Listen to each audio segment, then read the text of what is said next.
My name is Joe Swenson. I'm the president and founder of Broken Arts Entertainment. I have a lot of energy today, apparently, and I didn't even realize that until about 13 seconds ago. Congratulations to that.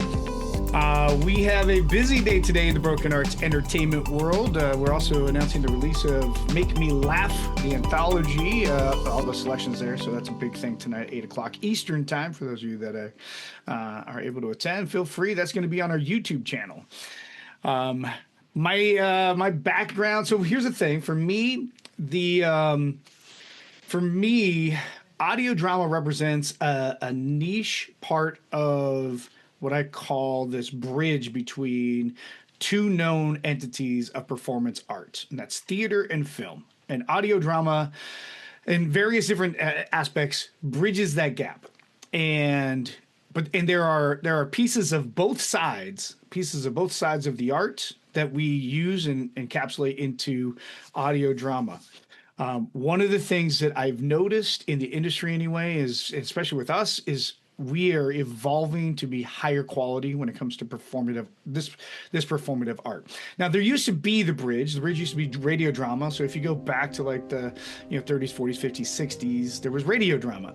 But radio drama was all about folly and making the and it still exists. The genre still exists, but it's really kind of gone away. And audio fiction or audio drama has kind of taken over that scene. And we're more on the side of the cinematic audio drama, but with theatrical performative aspects. So those are the things that we are constantly working towards. And that is part of the genre anyway that we fit into. But the reason why we do Broken Arts is not necessarily to bridge the gap. I mean, that is definitely how our art looks. But the reason why we do Broken Arts is so that we can lift up the emerging artists. So it's all about emerging artists, and we're trying to give a voice to emerging artists in this genre. And don't get me wrong, our artists, the writers, typically come from the theater background, but we have screenplay writers and things like that. But our performers, almost all of them, have theater background as part of their background. And it is an opportunity to bridge that gap for them from a performance standpoint, from a performance standpoint, from theater background to really becoming a well-rounded performer, so that if film ends up being in your future, you've already started to bridge that gap. Because if you know, going from theater to film is a dramatic change. That is a dramatic change in the art. You're going from big, nobody can really see the little things that I'm doing, so I have to be big, to everybody can see everything I've done, including did I brush my teeth today. So, that's the gap that we're trying to bridge for those that are going into that. Now, don't get me wrong, with Broken Arts, we have performers that do everything. Like, you name it. We have SAG, AFTRA, equity performers. We have community theater performers. We have video game voices. We have commercials. People are doing voiceovers for commercials. The voice of the Chicago Metro is part of our company. We have the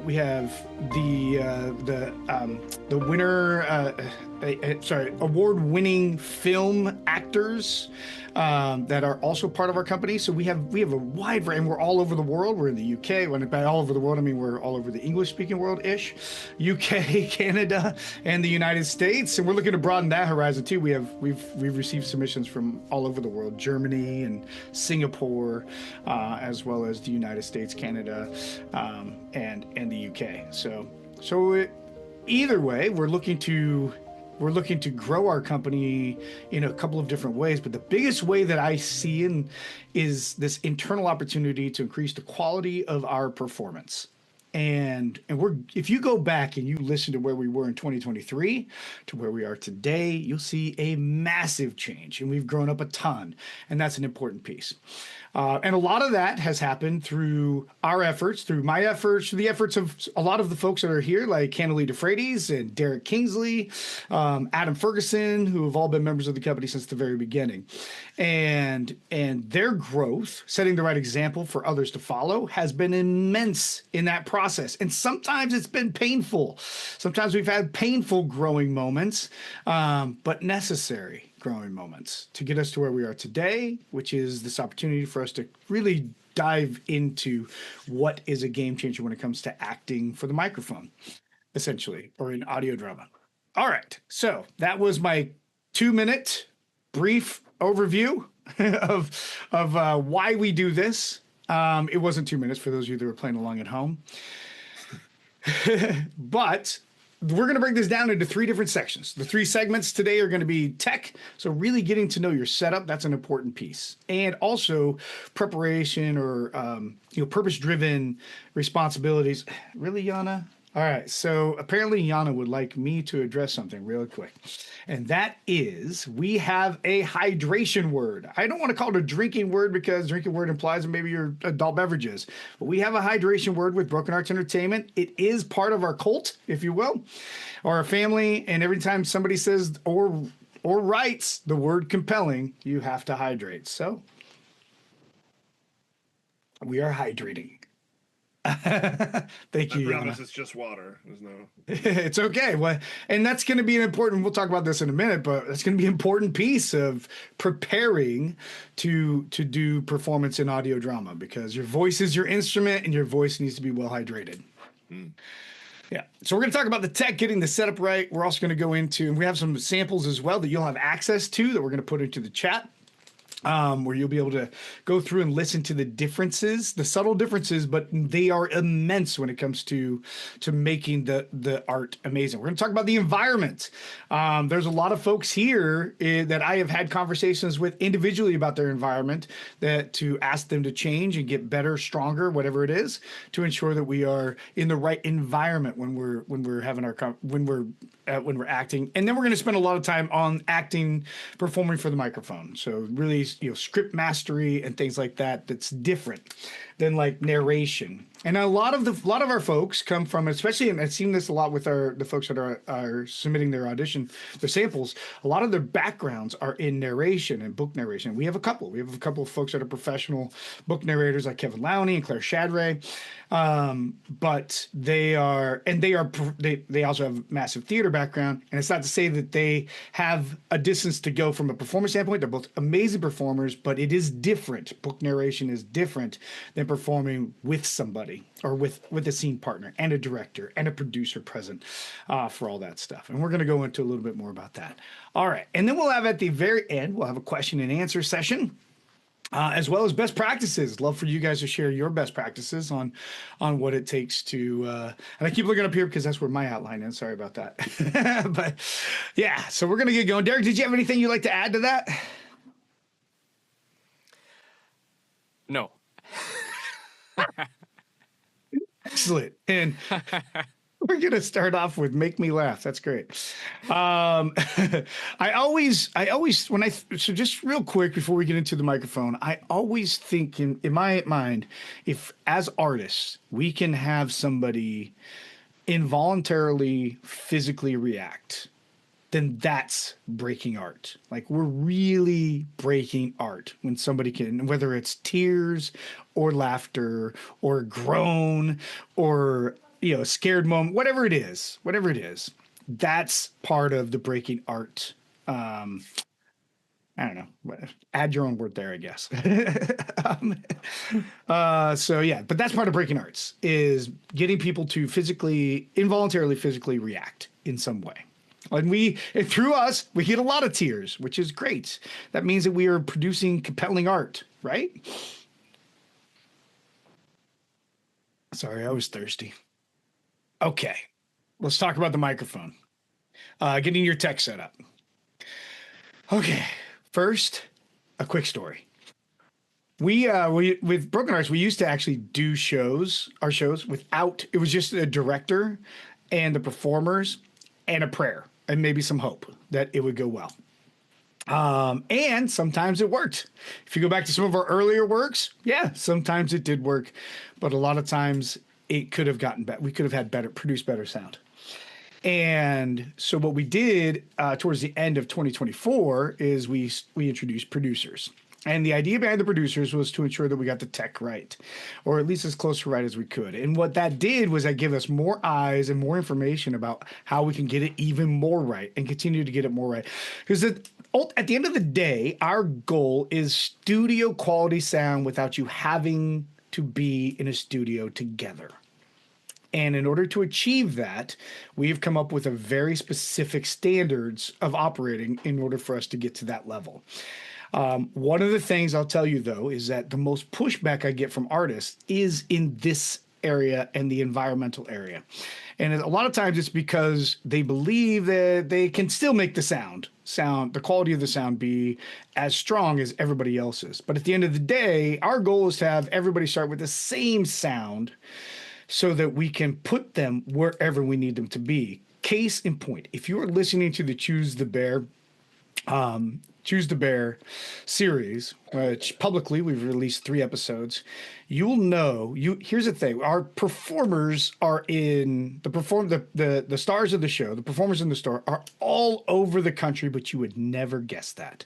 You would never guess that Hannah-Lita Frades, who plays Callie Winters, and Meredith Nudo, who plays Nippy, and Antonella Perez Ferrero, who plays Diana Ames, you would never believe that this was not recorded in the same location.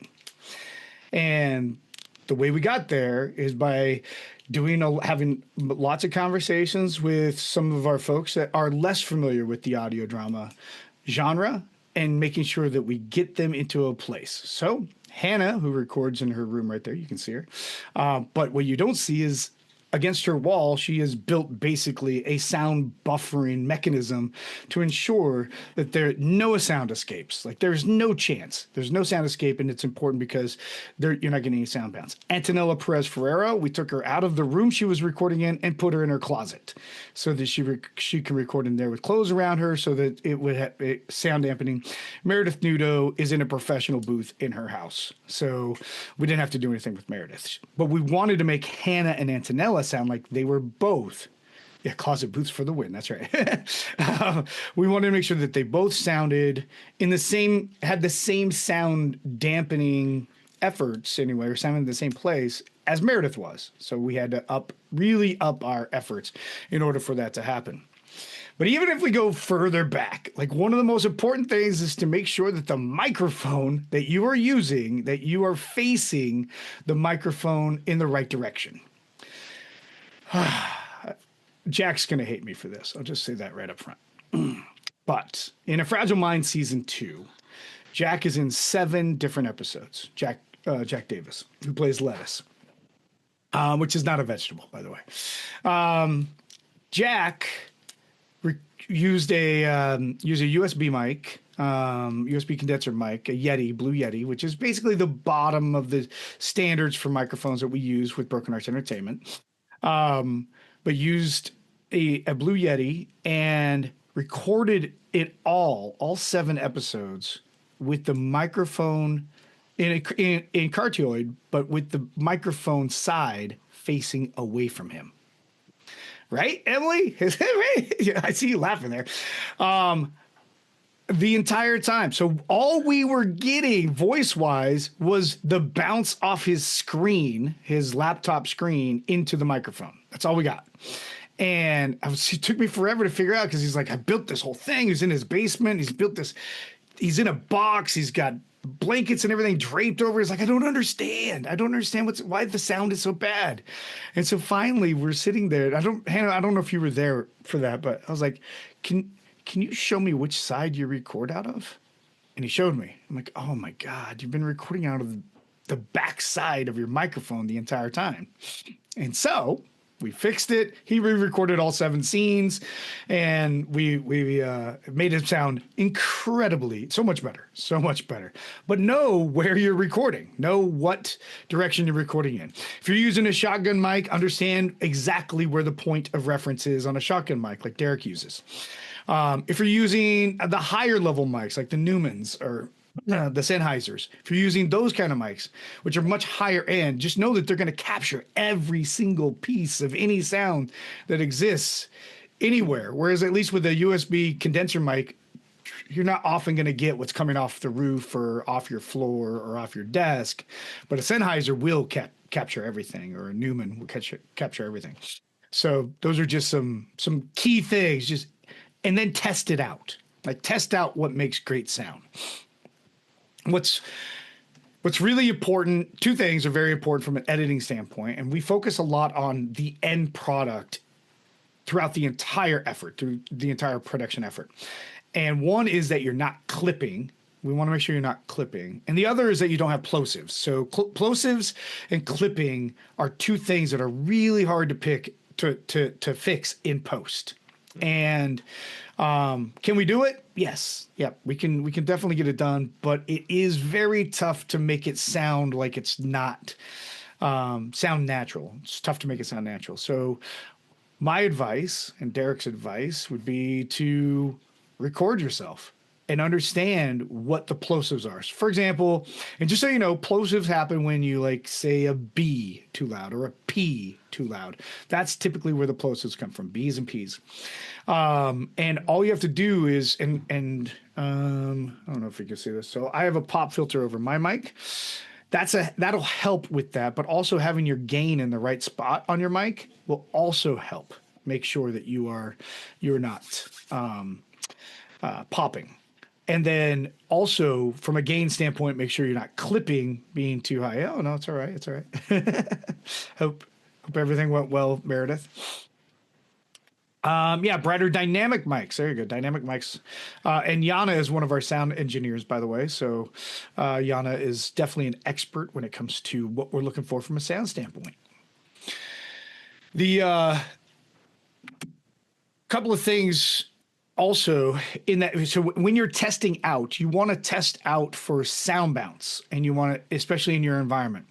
And sound bounce can happen from anywhere off of any surface. And especially if you're using a shotgun, like a Shure mic from a Shotgun Mic or Sennheiser or Neumann, if you have sound bounce, it's going to typically come from like your screen, or it's going to come off your ceiling. And if you don't have any kind of sound dampeners, and that's what the sound dampeners are designed to do. But if you don't have sound dampeners, then you run into that situation where you might get multiple bounces, which creates an echo. And that echo, and it's fast. The echo makes it sound tinny. So that's how you know you've got sound bounce, is when you start to sound tinny versus, like right now I probably sound a little tinny, but Zoom audio is vastly different than what we record on. But I probably sound a little tinny because I haven't done a lot to cover the surfaces that I'm speaking into. So I have a screen, I have my desk, I have the ceiling. So I have all these things that sound will potentially bounce off of. But if I'm recording, I'm getting rid of all of those things. So that we don't have that tinniness. And when it becomes really prevalent is when you start projecting or raising your voice, because then the sound widens and it bounces off of multiple surfaces. So, and sometimes at the same time, and that can get really tricky and and create a really almost impossible situation for the editor to clean up. Can we do it? Yeah, I can do it. Yana can do it. Bob can do it. Do we like doing it? No, because it takes so much away from the creative process. So if we get it right up front, then we win on the backside, which is where we really want to win. We want to spend time coloring the scenes for you and making you sound amazing versus trying to fix your voice. All right, so that covers a lot about the microphone orientation, things like that. The other thing that knowing how your mic operates, right? So for example, a lot of our company members use a Blue Yeti, and Blue Yeti has 4 different settings because there are 2 different microphones in the Yeti. Well, technically 3 different microphones in the Yeti. So you want to play with where the directional part of the mics are. And one of the things I see often is, like right now, I'm speaking directly to you, directly to my screen, and my microphone is over here, which means that you're only picking up a little bit of the sound that's coming out of the side of my mouth, essentially, and you're catching the bounce that's coming off my screen and that screen over here. So that's all you're catching, for example, if you're listening.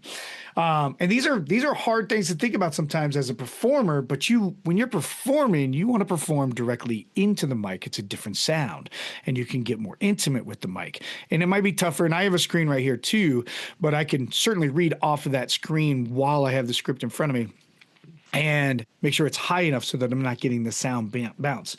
And it does make us all kind of be our own sound engineers to a degree, but we also this is our genre. This is what we want to be a part of. So if you want to be a part of this kind of setup, or I'm sorry, this kind of art, if you want to be part of this kind of art, then those are sacrifices that we have to make for the art and really set it up strategically to where you are making the best possible sound, regardless of, I mean, you could have a $3,000 Sennheiser or a $120 Blue Yeti, and it doesn't matter how expensive your mic is if you're not utilizing the tool that's in front of you for the best possible way to utilize it. Does that make sense? Yeah. So one of the things, and I think I had this set up originally, but I'd like Derek to talk about what he does. And he doesn't even know I'm going to do this, but he does have access to the agenda at least. Talk about what your pre-session routine is tech-wise, Derek, if you don't mind. Okay. So I got to make sure that my, well, as Joe mentioned, I use a shotgun mic. So that's a microphone that gets my sound directly into it rather than speaking into the side of a microphone. But I run my microphone through an audio interface, which has a USB cable. So I need to plug my USB cable into my laptop. I need to make sure that in Zoom is picking up microphone from my audio interface. I need to make sure that Audacity, the recording software, is picking up my microphone from my audio interface. Sometimes I've accidentally missed that bit of quality check and find that I'm, by mistake, getting picked up through the little built-in microphones inside my laptop, which sounds really bad. So just verifying that each bit of software that I'm using, Zoom or Audacity, is getting my microphone from where I want it to. I'll also check my script and see whether my character needs to say something especially loud or especially soft, or even with a really dynamic range of loud and soft. And then I'll adjust my gain on my audio interface accordingly. So if I know I'm going to be speaking very loudly, I'll turn down the gain, because high gain means the microphone is going to be very sensitive. But if I'm going to be speaking loudly anyway, I don't need the microphone to be very sensitive, because that's going to lead to the bad clipping problem, like Joe mentioned. I'll make sure that my booth is set up properly with all my towels and blankets and clothes surrounding me. Today I happen not to have deployed my cloth roof over my head, so my sound quality may be a little bouncier than it would normally be for a recording session. But just making sure that all these variables are set to be standard and not varying, because I need to get the highest quality result out of the same pieces of equipment every time. Awesome. And that's so important just to the overall process, is understanding that the sound that you make impacts directly, how well performatively you will sound. And so thank you, Derek, for that information. A couple of just other real quick notes about the tech setup. We do use Zoom as our meeting place for the performance, but we do not use Zoom to record. We use Audacity to record. So oftentimes, and we have some folks that sometimes get a little tech tangled. That's what I'll call it, tech tangled. And so understanding what Derek was just talking about, making sure that your Zoom has the right mic, that your Audacity, if you're using Audacity or Audition, Reaper, wherever else you might be recording from, onto whatever platform that is. Alan calls them the tech gremlins. That's right. Yep, the tech gremlins. But making sure that that's all set up. And here's what's really great about Broken Arts Entertainment is you will have a producer that will also help you walk through that. So, and we do sound checks for all of our shows, and we do that to ensure, again, that we have the highest quality sound.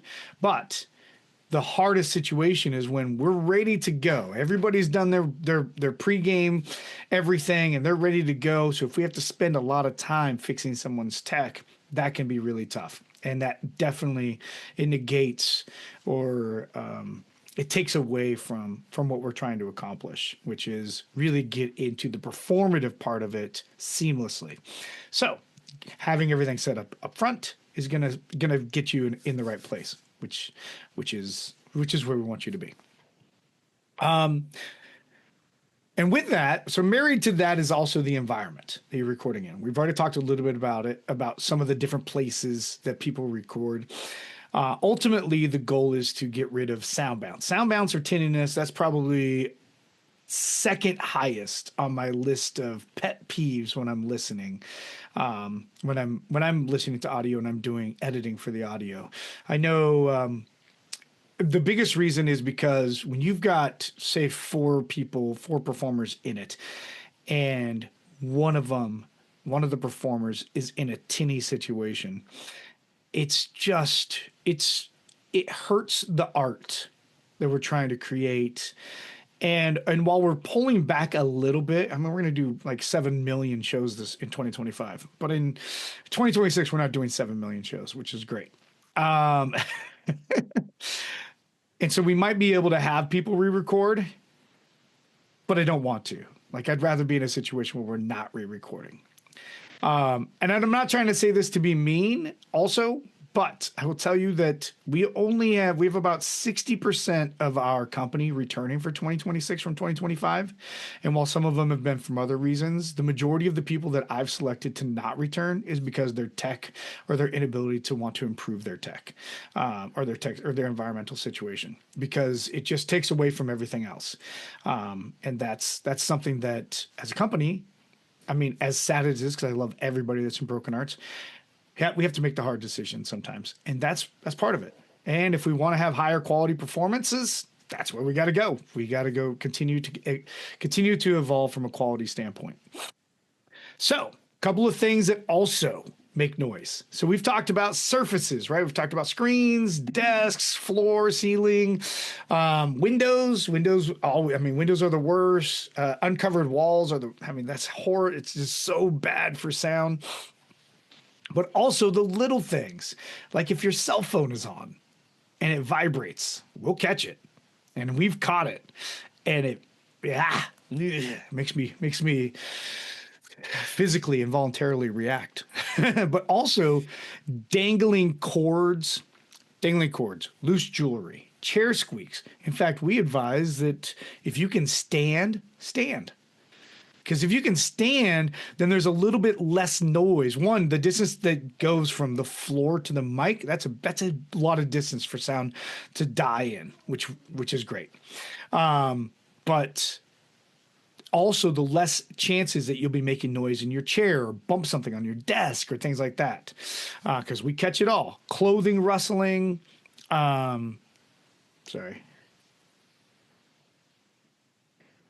Oh, nice. All right. Well, if you can provide a link, that would be awesome, Emily, or the name. I don't know if you caught. I don't know if you guys caught that in the chat. Desk bump, clothes rustles, pets, air vents, refrigerators, kids, neighbors. I think we were recording a very intimate, emotional scene with Hannah, and something happened next door. What was it? Do you remember what it was, Hannah? Hold on, I have to. Yeah. My parents took my dog outside and it barked really loud, and you could hear somebody shout, "Shut up!"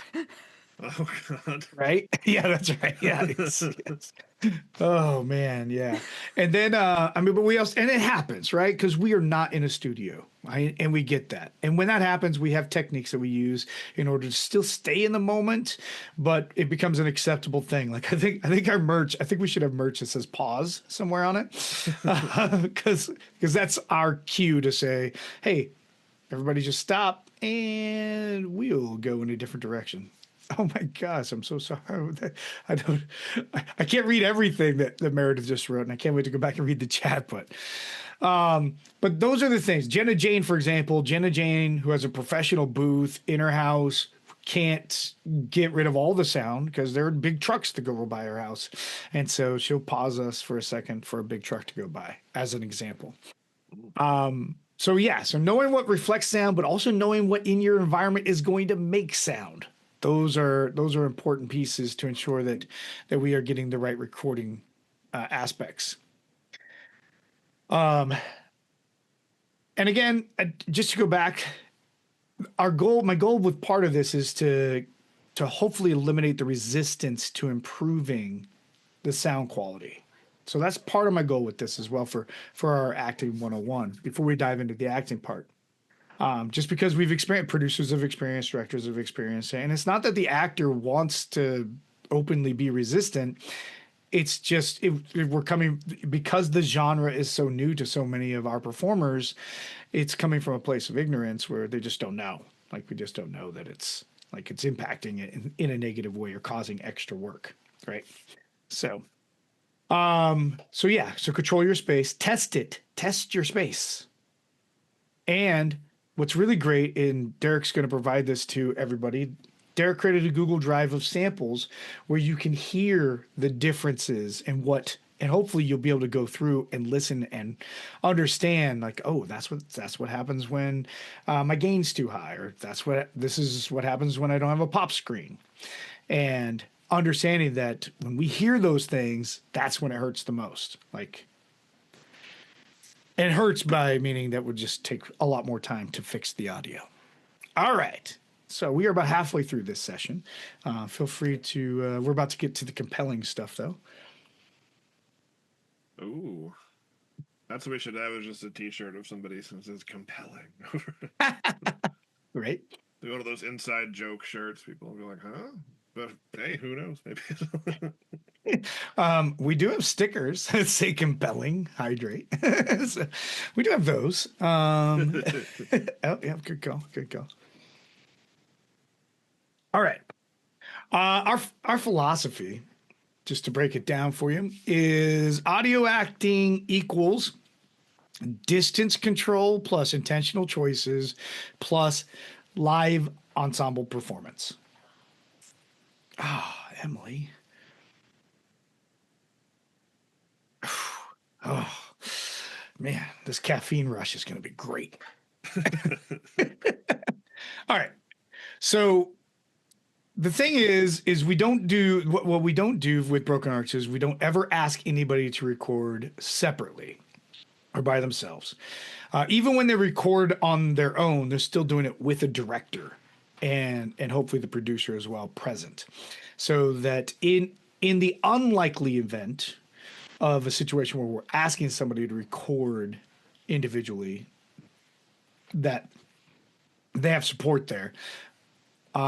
There are certain situations where we do have folks record individually. Like, for example, the entire introductions for the Future anthology was done by Paul Delarosse in the UK, but I sent him the scripts. He's a professional voiceover artist, and it was easy for him to just, oh, here we go. And he gave me plenty of options with each show. And it came off really well. That's fine. But when we get to and he's not acting with somebody, there's no one else, there's not a scene partner there. But when we're talking about scene, and sometimes with super minor voiceover work, we may ask them to record, may ask a performer to record separately. But it has to be super minor, like really, really small part. Just because, and that might be just more in the interest of time, although I will tell you that majority of our artists want to be there for the entire process, even if they have small roles, because it's a learning opportunity, or they get the opportunity to hang out with family members again, that kind of thing. So there is that aspect of Broken Arts that, like, even when Helen Mao had 3 lines in one show and refused to record them by herself. She wanted to be part of the entire show. The show was Reanima. It's been one of our most viewed, listened to, seen shows. I'm glad she was there for it. But it was, it's just one of those things where people want to be part of this family and they want to see each other. So it's great. Heck yeah. Heck yeah, he says. Excellent. All right, so here's where it all begins. I'm going to go back to muting everybody until I bring in specific people. You're welcome, Adam.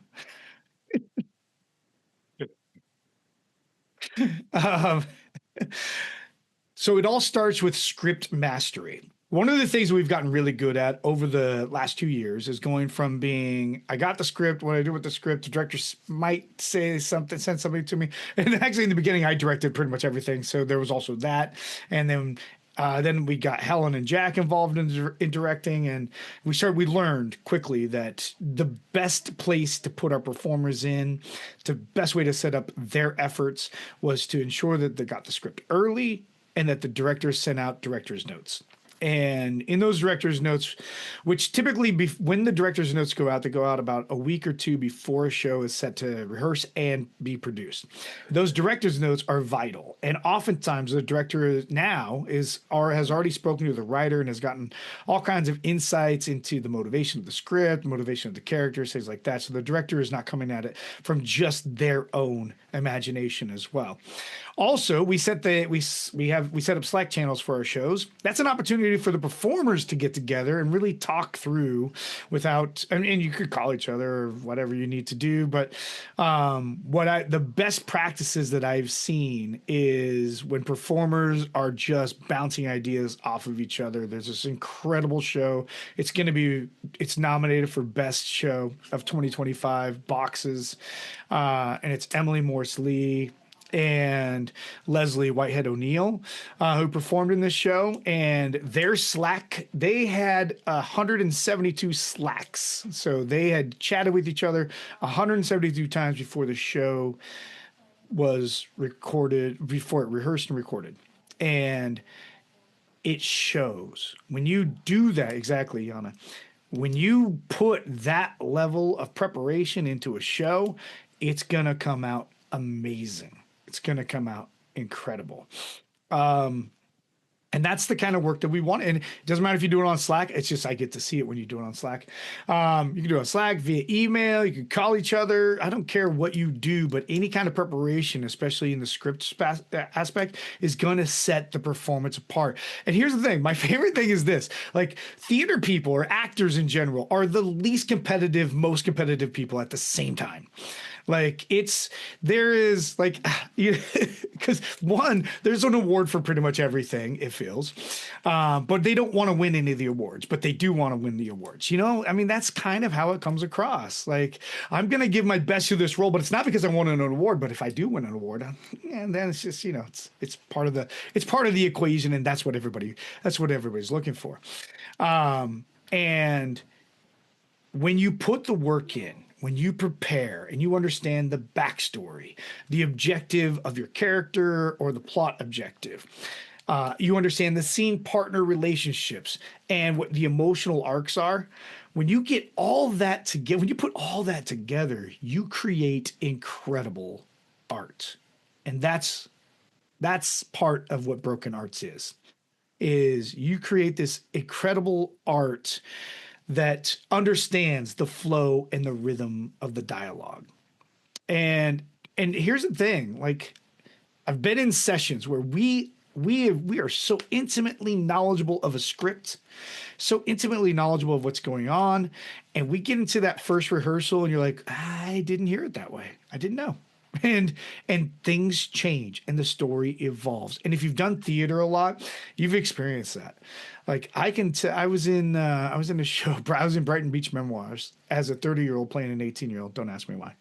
But I was in Brighton Beach Memoirs, and the father, played by Jamie Schwartz, every day before the show, I get to the show like 2 hours before it opened, and we had already done a ton of table work and everything to really be in these characters. And even on the last day of the show, we were still spending 2 hours before the show just going over the script and finding new nuanced things and continue to evolve it into whatever it was, so that every show was a better or different, still amazing version of the show. And it's that we could, and as artists, and I'm sure you'll appreciate this, as artists, that's where we want to live. Like, we want to live in that situation where we get to finally where we're about to record and like, but there could be a little bit more. And that's great. Do we go after the little bit more? Not usually, but sometimes we go, okay. Like, we've been in shows like Graveyard Blues not Graveyard Blues, Guilt by Association. So in Guilt by Association, Derek, you were the director, I think, and I was a producer. And we got to the point where it was amazing. Like it sounded amazing. Jack Dumas and Steve Mize made it. They were incredible. Bob Sawyer put the soundscape together, which was absolutely phenomenal. And in the process, though, we had already gone through. We had done 2 rehearsals. There was plenty of back work done, and we had recorded 2 versions. And after the second version, after we recorded that, Steve Mize was like, I think we can go more. I think we could do better. And from my ears and from Derek's ears, like the only direction we could go was not better, because that take was incredible. The second take was incredible. The only thing we could do was go different and be different. And I don't know, and as someone who wants to always accomplish the best art, if we'd already heard greatness, going different doesn't make any. It just gives us too many options from an editing standpoint. To then we're like, wow, what do we piece together? How do we make this? I don't know what's going on. So instead, to keep it simple for us, we went with greatness instead. And so we were like, we could do it again, we could record it again, but it will only result in different. That's the only direction we can go. And sometimes that's where you end up with. But it was another example of preparation meets high quality performative art. And and I talked about it earlier, but the more prepared you are in this competitive landscape, where we're not just competing for best accolades, but we're also competing for audience, and we're also competing for our market share in this industry. In those situations, the more preparation you gives us as a company, gives you as an artist that competitive edge. And I will say that doesn't matter if you're doing something with Broken Arts. You can be something that you're doing with your local theater or film work or your auditions. Especially if you're doing a lot of sample auditions right now, that's something that you can do to make a competitive difference. Because sometimes we just rely on the uniqueness of our voice or the ability because we can have great voice inflection or our emotive qualities set us apart. But I promise you, the more preparation you put in, 2 things happen. One, the people that are hearing you are like, okay, that person's, 1, not lazy. That's great. But 2, cares. And more importantly, that's what's important. They care and they want it. And for those of you who've been with Broken Arts for a long time, you know that I talk about the want factor all the time. The want factor is an important piece, because if you want it, and we did it with the readers for Make Me Laugh as well. So as the last part, if you, for example, if you wanted to be in a show that you had just read, I wanted to know, because I know that show is the want factor on that show is high then. And that gives us a good indication of the shows we're selecting. So there's also that. But if you want it, go after it. Prepare, and then go after it. That's what's important. Also, your voice is your instrument. So when you think about theater, we talked at the very beginning, the difference between theater and film and audio. The biggest difference is obviously that you can only tell the story with your voice. But it's not just your voice. So I'm going to turn it back over to Derek, because Derek is a pro at not just your voice. If you listen to any of Derek Kingsley's shows, you'll know that it's the other aspects of the show that are important. There's a show called Love to You. And when you listen to the extra stuff that Derek puts in as an actor, you'll be like, okay, I know I need to get there. Brady Thompson was also in it. But Derek was Emily in it too? Emily was in it too. We could almost do the whole show. We just need Emma Euclides and Bentley. It's the extra sounds that Derek puts in that sets him apart from that competitive advantage. So if you don't mind for a second talking about that, Derek. Yeah, I like to think of my performance on these audio dramas as using my voice to do all the things that I would be able to have the rest of my body do if I were on stage. So if the script calls for a shrug or a thumbs up or a quizzical look, we can't do that over audio. So I need to make something in my voice, something in my performance do that. And even just knowing that one character is actively listening to another, I could put in those the kind of nonverbal cues that my character is hearing or registering what another character is saying. Another part of this too is that just as you wouldn't expect a pro athlete to go into their game or their running race cold, we need to warm up our instruments. We need to warm up our voices. So every performer has different methods of warming up, but one that I like is one that was introduced to me by my music director on a show a few years ago, which happens to be the standard test for radio announcers from the 1940s or so, I think. And it starts off, it's sort of like a 12 Days of Christmas thing, but it starts off 1 hen, 2 ducks, 3 squawking geese, 4 Limerick oysters, and it goes up to 10. You can look it up online and find the full script. But the point of that is to get you to say and enunciate a whole range of sounds. But the real test is to say the whole thing on one breath. So it's about modulating your breath, making sure you're not exhaling too much on your P sounds or your H sounds. So this is a real good warm-up, and it's a test of your breath control and your mouth control. That's amazing. Very cool, very cool. I actually think you introduced that to me during Wait Until Dark. Yes. Yeah.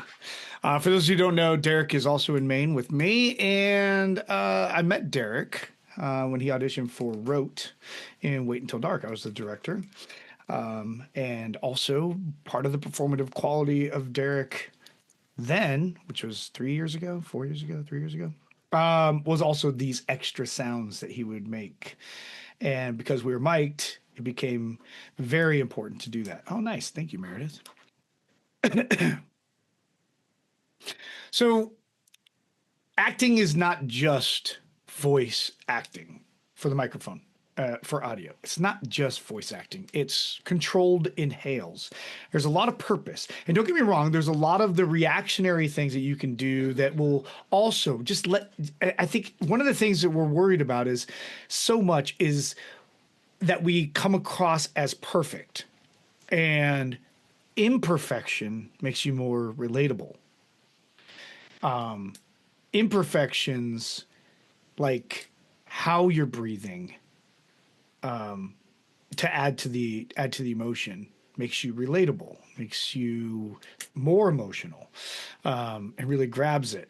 Those audible reactions we were just talking about, also the emotional breaths. I mean, especially in those beats. And if you want a master class on emotional breaths, Dana Hall's The Sun's Shadow, which again starred Leslie Whitehead O'Neill and Hannah Lee DeFreitas, is a masterclass in emotional breathing. It's absolutely incredible. And then how you translate physicality, which Derek talked about, like the size, the rolling your eyes, because nobody's going to see you roll your eyes. So you got to make a sound while rolling your eyes. And we do ask writers, don't get me wrong, we adapt. A lot of what we do is we adapt plays made for stage, and we adapt those into these audio dramas. We don't ask anybody to put together radio scripts or anything like that. We want the familiarity that actors have with the way scripts read, because that helps. But we may go back to a writer occasionally and say, hey, this doesn't fit. We're trying to figure out how to make this fit. We're just not going to be able to show. We have no way of showing somebody flipping off someone, for example, or a hand gesture. That's awesome. So we just don't have. There are certain things where we just don't have a way of showing it. So we may go back to the writer and say, hey, let's get creative. How can we change this little bit to audio so that we can make it more available to us from an audio standpoint? And we don't do it a lot, just to be clear, because it allows us to use our own imagination to how we can come up with ways to really be immersive in this art without changing too much of the script. And once the script is set, we don't change any of it. Our goal is 99% accuracy to the script.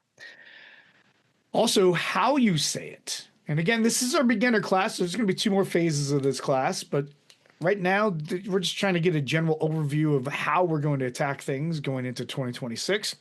So how you say it will matter as much as what you say. Your tone, cadence, pause control. So one of the things that I live for is tension-filled moments.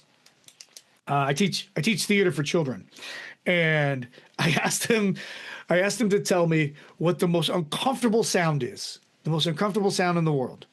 And so it was great because they all started making up all these crazy sounds. I mean, I don't even know how they did it, but they sounded like a chainsaw, like an exact replica of a chainsaw. It was incredible.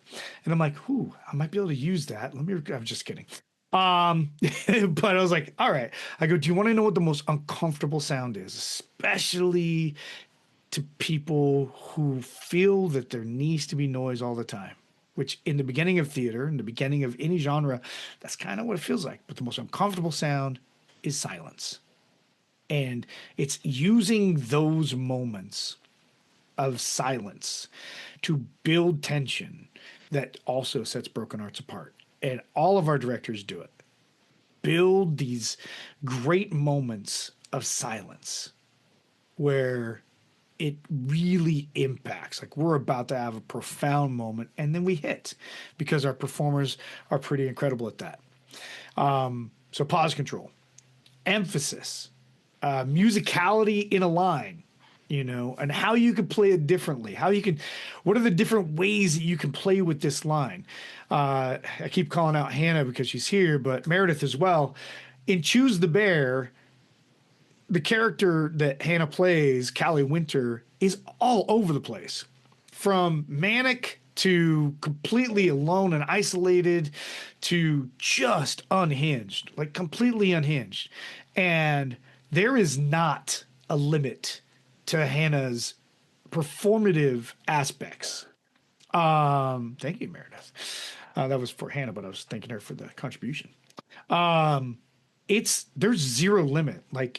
She goes so far. And I would say that there's musicality in some of what she does. But there's a lot of emotive qualities, very relatable to somebody who is also in the box. Oh my God. Yeah, it's so good. And if you don't listen to it, you got to listen to it because it'll give you some insight on where you can go as a performer. And that there really are no limits. There are no limits to where you can go as a performer, which also includes dynamic range. And when we look at, and look, I've told her this before, and I use Hannah a lot in a lot of examples because she's a star with Broken Arts Entertainment. A lot of people view her as the face of Broken Arts Entertainment. So that's an important piece. And we have a lot of faces of Broken Arts Entertainment because we all come from this aspect of, we're on a journey and we're trying to get somewhere. And whatever that journey is, tell the best story, be the best performers. Hannah is the GOAT. But if you listen to her work, if you listen to Derek's work, Dana's work, Meredith's work, I mean, a lot of people who are on this call's work, you listen to their work, and that's where we want to be.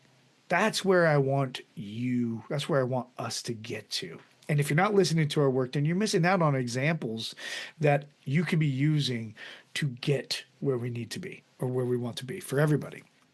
And one of the things that the people that I just mentioned, Emily as well, Karen and Jamie, what you guys do, Yana, Adam, what you guys do is you find, and I love this, and I don't know if we did it intentionally, but it has happened. We find the iconic moments in shows, or maybe it's just because we've gotten so good at this. And I don't mean to say that. I say that humbly because we have so far to go. But we've gotten really good at this. And part of it is you find the iconic moments in shows and you let them breathe and you give them so much reverent light. Like, it's so great to have those moments. We had the opportunity, just to share real quick, we had the opportunity to actually record on site for and had the two performers as well as myself as the producer and Derek as the director, all in the same room at the Orenstein's house. And it's such a great show that I don't remember the title of it. Hold on, it's coming to me. Hold on. Flight. Nope. Flight Plan. Flight Plan. Thank you. Flight Plan. Yes. So Flight Plan. That's all recorded. And what's really great is if you watch it on YouTube, you actually get some of the in-house or in-room behind the scenes. So, and there were some, I mean, the world's ending and there's this extramarital relationship that's happening. But Karen's character has some of the most iconic lines of any of our shows in Flight Plan. And you get a little sense at the end of the show when you watch the behind the scenes of the work that we put in, that Derek put into ensuring that we hit those beats, that we hit the marks of the iconic lines. And then when you listen, then if you do this, which I did, because even though I was there, if you go back and listen for those beats and like, oh yeah, that makes sense. She absolutely destroys the iconic lines. Yeah, really great. But you have that in all of our shows. Like all of our shows hit those iconic beats really strong.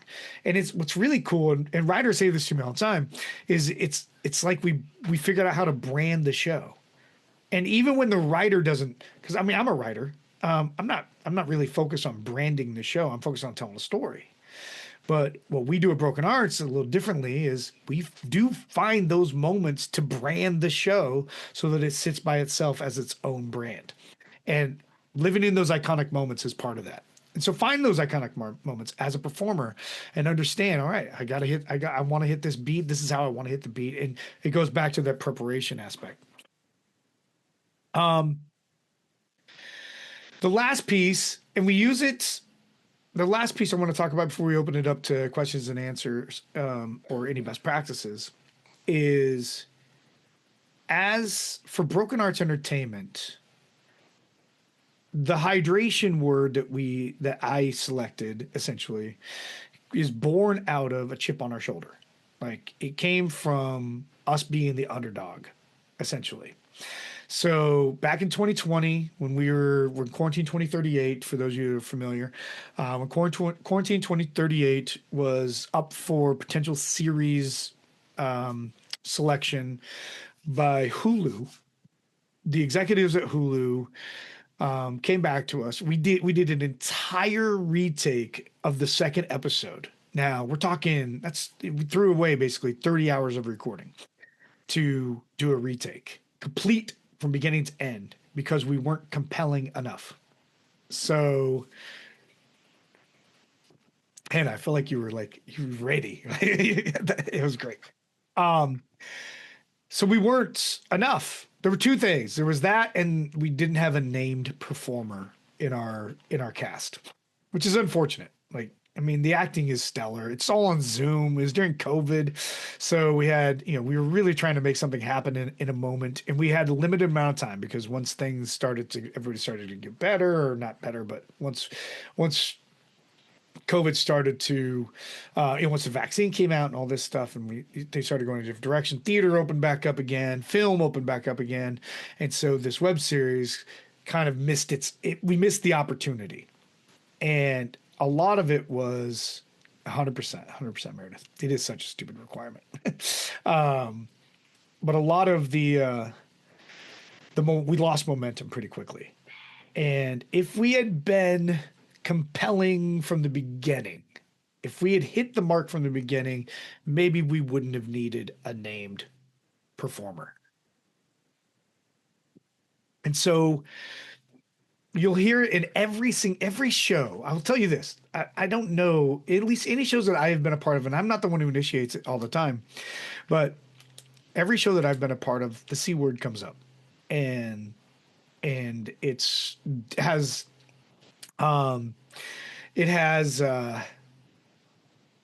a dual effect for us. One, it's important to stay hydrated.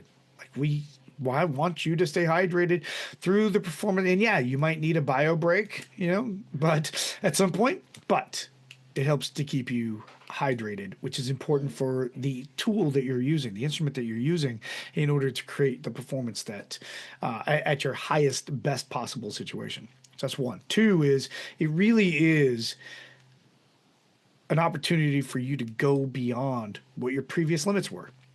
Like find a further higher reaching performative aspect of what you're doing. More energy, less energy, more emotion, more breathing, more pause, more tension. Finding those qualities helps to create that's true. Thank you. Ultimately, at the end of the day, what really sets Broken Arts Entertainment apart is how compelling our performances are. Like that's it. That's the biggest thing. Nice, Yana. So I will say this, and this is in any genre, that is where actors usually come up short. One of the things I did when I sent out, so we had 208 submissions so far to become part of our company, which is an incredible number. Like that's a massive number. That's a lot of people. And I was intentionally vague about it. And some people ask some really great questions, and I'm not chastising them for asking great questions because they ask great questions. But I didn't put a deadline in on purpose, and I didn't put what they needed to say on purpose because their perceived limitations will come through. And so I'll know immediately what their limitations are based on either when they submit, and Ali and Jay and Jen and Roger. I haven't reviewed your submissions if you've submitted, and I'm certainly not trying to call you guys out, but anybody that listens to this or views this will understand that the purpose-driven parts of me are to find the people who want to work without limits and be compelling and try to be, God, sometimes,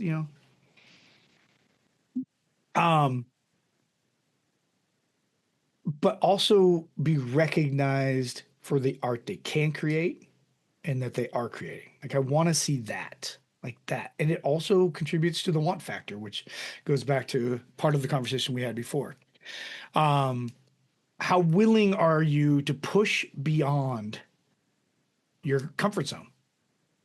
Because it's very comfortable to live in your comfort zone, and it's tough to be an artist who is willing to break things and live in your comfort zone. Your personal ceiling, break your personal ceiling.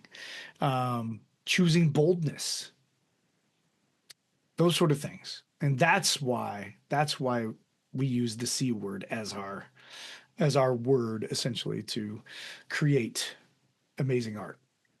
All right. So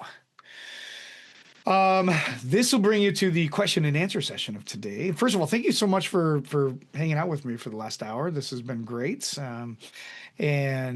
I assume there are questions. And here's the thing: is there are no questions that so don't worry about the perception of others. If you want to know something, chances are somebody else wants to know it, but it doesn't matter. You want to know it, and I want to help you out. So whatever questions you might have, great. If anybody has best practices they'd like to share as well, and this can be an opportunity for non-company members to ask questions of company members as well, from an acting standpoint, just to kind of keep it on theme. But there could be that opportunity, but it could also be, really an opportunity for anything that you want over the next 5 to 7 minutes. So, or however long questions continue to be asked. And so does anybody have any questions? Roger, go ahead. Joe, I was taking notes, and at one point, way back, you were talking about distance control plus two other things, and I missed that. Oh, it's the two other things besides distance control. Whew, that's a good question.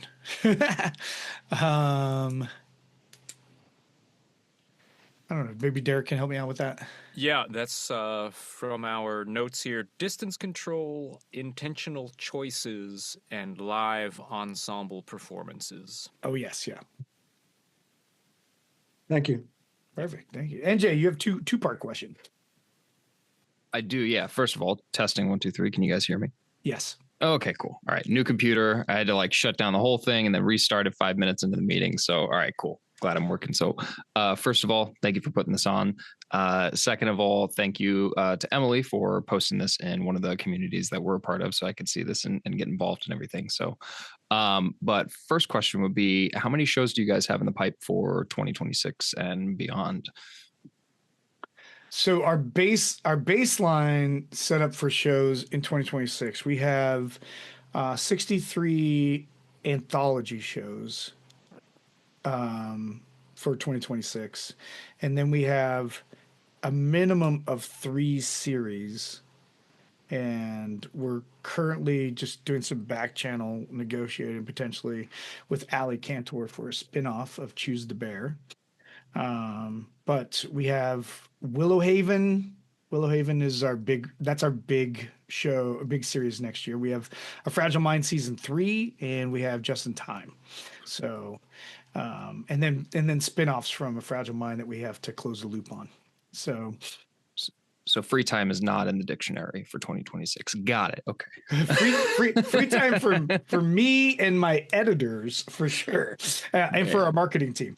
I will say That's this. awesome. Yeah, we did 150 shows and episodes in 2025. So we are scaling it back a little, just because, especially we did 35 shows from beginning to end in a 2-month period, which is just insane. And Yana can attest to that, because Yana and I were basically burning them. It was fun, but it was stressful too.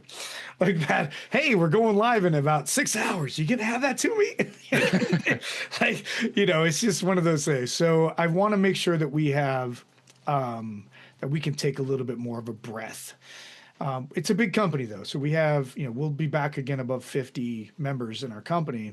And you'll be surprised how often there is downtime, unless you're part of one of the big series, or especially the anthologies. The anthologies, it's it takes us usually a 30-day window to record, and then you won't do another anthology for another 3 months. So it takes, So it's there is downtime.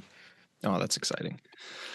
The other part would be, if I were to, since this is my first introduction to you guys as a company, if I were to pick a show as a representation of your guys' content and everything, what would you recommend for my first listen? I would start with Choose the Bear. That's cool. That's where I would start. Yeah, Choose the Bear, and then I would work into. I would go into A Fragile Mind season 2. It's a year old, but I would listen to A Fragile Mind season 2. It's where we are. Oh, thanks, Yana. Day, month, year. I mean, if you want to look at the anthologies, there are some pretty incredible anthologies, anthological shows. The Sun's Shadow. The Sun's Shadow is way up there for me. It's one of our most incredible pieces of art. Boxes is really incredible. Leslie's voice. She starts off singing in that show, and it's just incredible. And it just sets the tone for the rest of the show. And Emily does an amazing job playing opposite. But it's hard to pick just one, because we have so many really great shows. I mean, if you want to look at the festival circuit, Reanima has been nominated for 9 awards in 5 festivals. So I call that second generation Broken Arts. And we're currently, I think, up to 4th generation Broken Arts. So, but yeah, I would look at those. Oh, that's amazing. All right, cool. Well, thank you so much. I appreciate it. Yeah. Roger, another question? I'm wondering how you go about casting the shows. You have about 50 members of the company, and do you just say who wants to audition for this show from that 50 people, or how does that go about?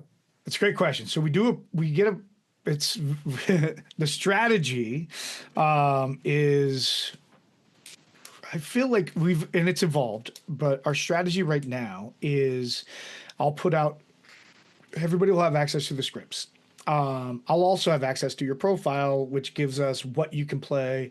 And actually, this time I've done it ahead of time with our potential performers in what you filled out, Roger. For example, what roles you can play, what roles you're interested in potentially playing, that kind of thing, and what roles you won't play. So I already have that information up front. What we do then is I'll put out what we call when is good, which gives us a schedule, but it's only for directors and producers. I'll marry up a director and producer. Then the director let's say, for example, we're doing a show. We're doing day, month, year, since Yana brought it up. We're doing day, month, year.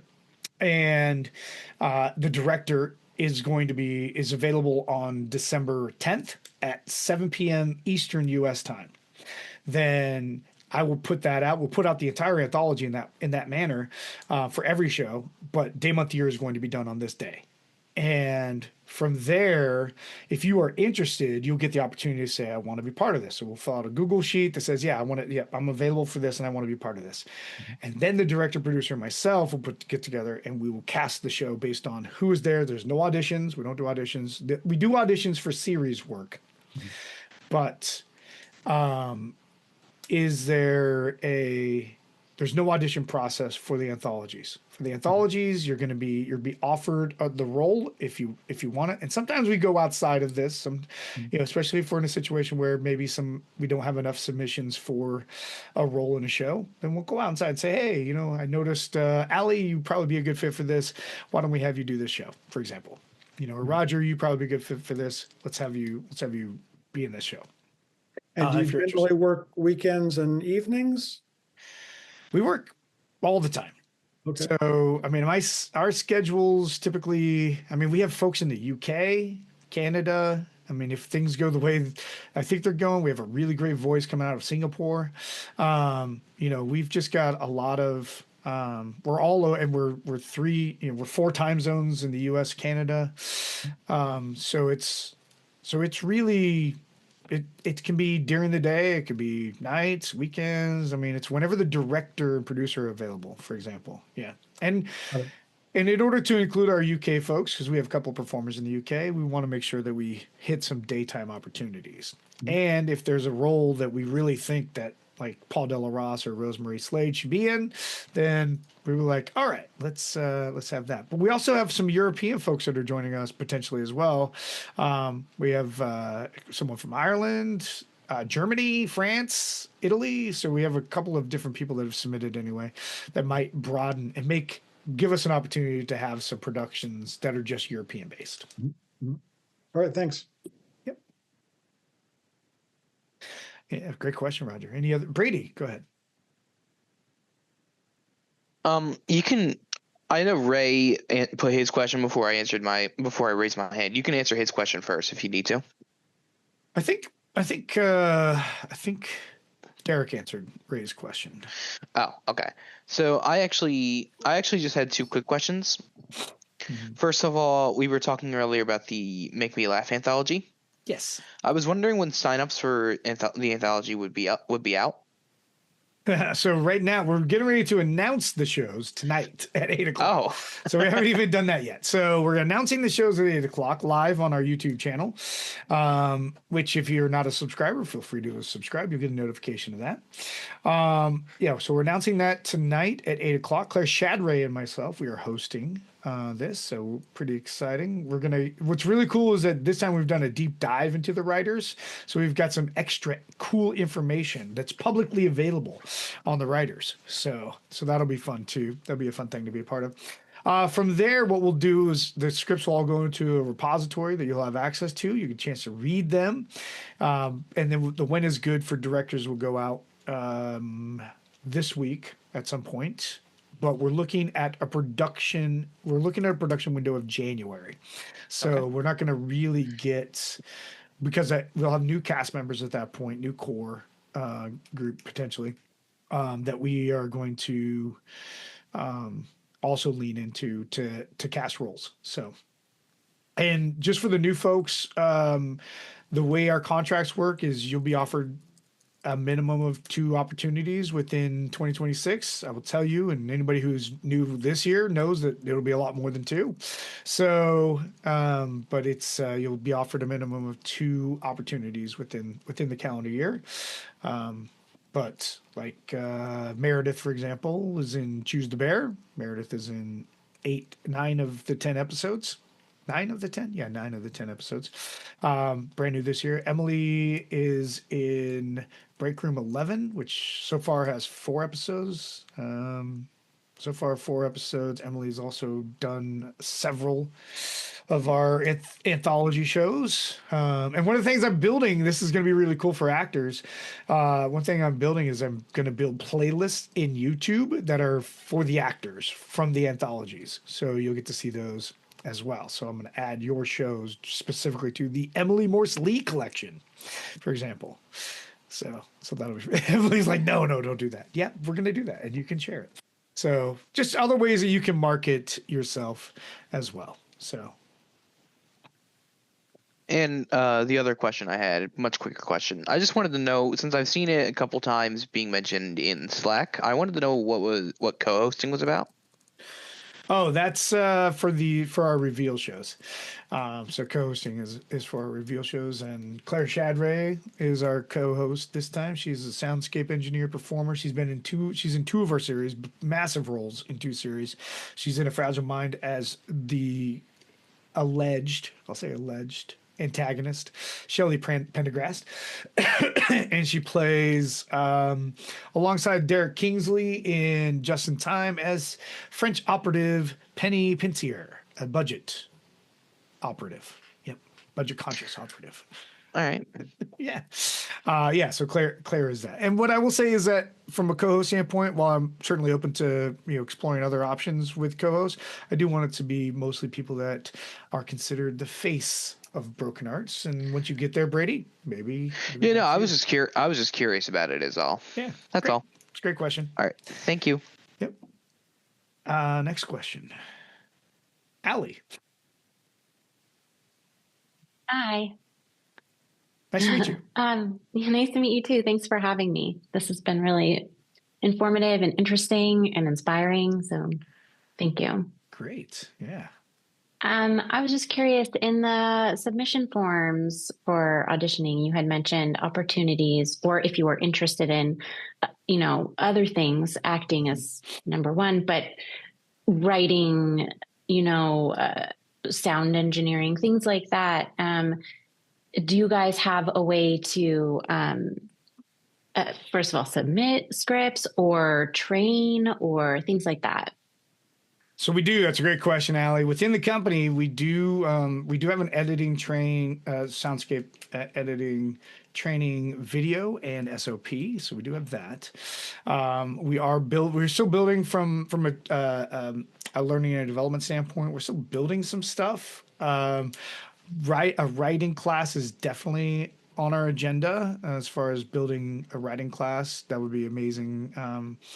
That's coming up in 2026. We also have directing classes and producing classes that will be coming up in 2026 as well. So we have this entire series that we're building so that we can really be that all-in-one kind of audio drama helpful guide kind of thing. That's amazing. Awesome. Yeah, that's so cool. And it's exciting to be a well-rounded artist. You want to just keep trying new things, and that it's cool to offer that opportunity. Yeah. Awesome. Thank you. Yeah. Thanks. Any other questions? Been great. This question and answer session's been amazing. Okay. Again, I would listen to our shows. That gives you the best insight into the quality of our efforts. Find the best shows that we have and listen to those. We have a couple things that are coming up here very soon. Obviously, my plan is to add the 10 to 15 new members in the beginning of December so that they can be part of the process for Make Me Laugh and any of the series, especially at Fragile Mind Season 3, because we're adding so many roles to Fragile Mind Season 3, as well as Just in Time. We have 3 new roles for Just in Time that are coming up. And we have a 23 23 cast members for Willowhaven. So that's a pretty large series. It's a 13 episode series that has a pretty big cast to it. So we've got a lot of those things coming up. And definitely take some time to listen to the samples. This will give you a good insight into what we're not looking for, essentially. So sound quality 3 gives you an idea of what we are looking for. So just so you know when you're going through that, look first, sound quality 3. And one of the things that a lot of us, especially the producers of Broken Arts, are open to is anytime you want to do a sound check with us. So we'll have you, for those of you that are active members currently, just put it in Slack that you'd like to have a sound check done, just so you can set your parameters, and a producer will probably hop on with you pretty quickly and do that with you. So, and all of our producers, directors, sound engineers are also actors in the company. So that's how we work in all these awesome opportunities. All right, fantastic. Well, that's been great. I look forward to everyone going out, regardless of whether you are with us or maybe soon with us or don't end up with us. I look forward to all being compelling, though, going forward in your acting efforts. And thank you for joining us on this Broken Arts Entertainment educational opportunity, or training, whatever we want to call it.